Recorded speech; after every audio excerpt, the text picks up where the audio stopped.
பாஜக ஆட்சியில் இன்னைக்கு மிகப்பெரிய அளவில் வேலை வாய்ப்புகளே இல்லை என்று சொல்லக்கூடிய, யாருக்குமே வேலை வாய்ப்பு இல்லை, எந்த முன்னேற்றமும் இல்லை என்று விவசாயிகள் பாதிக்கப்பட்டிருக்கிறார்கள். எல்லா தொழில் வளர்ச்சியும் பாதிக்கப்பட்டிருக்கிறது. மக்களுக்கு இடையே ஜாதி பிரச்சனைகள், மத பிரச்சனைகளை தொடர்ந்து தூண்டிவிட்டு அவர்களுடைய அடிப்படை வாழ்வாதாரமே பாதிக்கக்கூடிய ஒரு சூழலை அவர்கள் உருவாக்கி இருக்கிறார்கள்.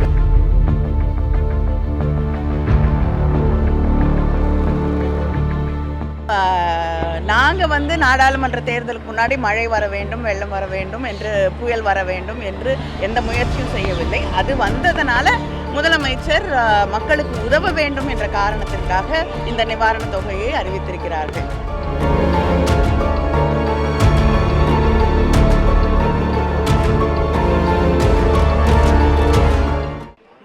தொடர் மழையால் பாதிக்கப்பட்டிருக்கக்கூடிய மக்களுக்கு தொடர்ந்து திராவிட முன்னேற்றக் கழகமும் தமிழ்நாடு அரசும் நம்முடைய முதலமைச்சர் அவர்களும் பல்வேறு நலத்திட்டங்களையும் உதவிகளையும் தொடர்ந்து செய்து கொண்டிருக்கிறார்கள்.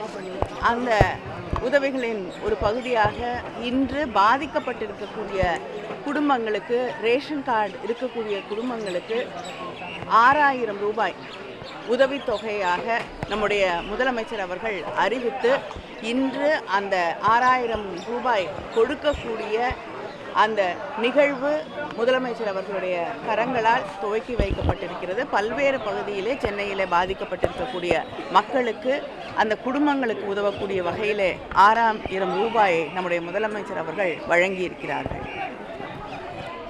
இன்றைக்கு இந்த பகுதியிலே இருக்கக்கூடிய மக்களுக்கு 121வது வட்டத்திலே இருக்கக்கூடிய மயிலை தொகுதி, தென் சென்னையிலே இருக்கக்கூடிய மக்களுக்கு பயன்படக்கூடிய வகையிலே நலத்திட்டங்களை, நிவாரணப் பொருட்களை அவர்களுக்கு வழங்கியிருக்கிறார். மக்களின் வளர்ச்சிக்கு ஒரு எதிரான கட்சி தான் திமுக அப்படிங்கிற மாதிரி பாஜக மாநில தலைவர் குற்றம் சாட்டியிருக்காரு. இல்லை, பாஜக ஆட்சியில் இன்னைக்கு மிகப்பெரிய அளவில் வேலை வாய்ப்புகளே இல்லை என்று சொல்லக்கூடிய, யாருக்குமே வேலை வாய்ப்பு இல்லை, எந்த முன்னேற்றமும் இல்லை என்று விவசாயிகள் பாதிக்கப்பட்டிருக்கிறார்கள். எல்லா தொழில் வளர்ச்சியும் பாதிக்கப்பட்டிருக்கிறது. மக்களுக்கு இடையே ஜாதி பிரச்சனைகள், மத பிரச்சனைகளை தொடர்ந்து தூண்டிவிட்டு அவர்களுடைய அடிப்படை வாழ்வாதாரமே பாதிக்கக்கூடிய ஒரு சூழலை அவர்கள் உருவாக்கி இருக்கிறார்கள். அதனால் மக்களுக்கு, இந்த நாட்டுக்கு எதிரானவர்கள் யார் என்பதை நீங்களே புரிந்து கொள்ள முடியும்.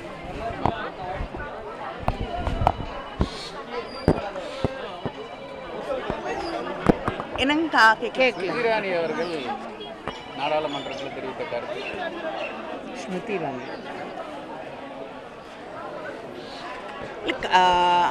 தேவைப்படக்கூடியவர்கள் சில பேரால் வேலைக்கு வரக்கூடிய ஒரு சூழல் இருக்காது. சில பேரால் அதை சாதாரணமாக எடுத்துக்கொண்டு வேலைக்கு வரக்கூடிய நிலையிலே அவர்கள் இருப்பார்கள். அதனால் யாருக்கு எது தேவையோ அப்படி எடுத்துக்கொள்ளக்கூடிய ஒரு வாய்ப்பு உருவாக்கப்பட வேண்டும். நாடாளுமன்ற தேர்தல் நெருங்கிறதுனால தான் 6000 ரூபாய் நிவாரணத் தொகையை வழங்குறாங்க அப்படின்ற மாதிரி நாம் தமிழர் கட்சியின் ஒருங்கிணைப்பாளர் சீமான் ஒரு குற்றம் சாட்டியிருக்காங்க. இல்லைங்க, நாங்கள் நாடாளுமன்ற தேர்தலுக்கு முன்னாடி மழை வர வேண்டும், வெள்ளம் வர வேண்டும் என்று, புயல் வர வேண்டும் என்று எந்த முயற்சியும் செய்யவில்லை. அது வந்ததனால முதலமைச்சர் மக்களுக்கு உதவ வேண்டும் என்ற காரணத்திற்காக இந்த நிவாரணத் தொகையை அறிவித்திருக்கிறார்கள். இதுக்கும் தேர்தலுக்கும் எப்படி முடித்து போட முடியும்? அதேபோல் நம்ம மத்திய அரசு கூட கேட்கப்பட்ட தொகை உடனடியாக கொடுக்கப்படவில்லை என்ற குற்றச்சாட்டு. அவங்க 10,400 ரூபா கொடுக்கணும்னு சொன்னது, நம்ம 6000 கொடுக்குறதா யார்? மத்திய அரசு. அவங்க காசு கொடுத்தா நிச்சயமாக முதலமைச்சர் அவர்கள் 10,000 என்ன 20,000 கூட கொடுக்க தயாராக இருப்பார்கள். நமக்கு வர வேண்டிய நிலுவைத் தொகையை கொடுக்கட்டும். நமக்கு நியாயமாக ஒன்றிய அரசாங்கம் வழங்க வேண்டிய நிதியை இப்பொழுது நம்முடைய முதலமைச்சர் அவர்கள் வைத்திருக்கக்கூடிய கோரிக்கையின்படி சென்னையிலே ஏற்பட்டிருக்கக்கூடிய பாதிப்புகளுக்கு நாம் கேட்டிருக்கக்கூடிய சரியான கிட்டத்தட்ட 7,000 கோடிக்கு மேல் பாதிக்கப்பட்டிருக்கிறது என்று முதலமைச்சர் அவர்கள் நிவாரணம் கேட்டிருக்கிறார்கள். அதை வழங்கினால் நிச்சயமாக ஏற்றி வழங்கக்கூடிய வாய்ப்பு உருவாகும்.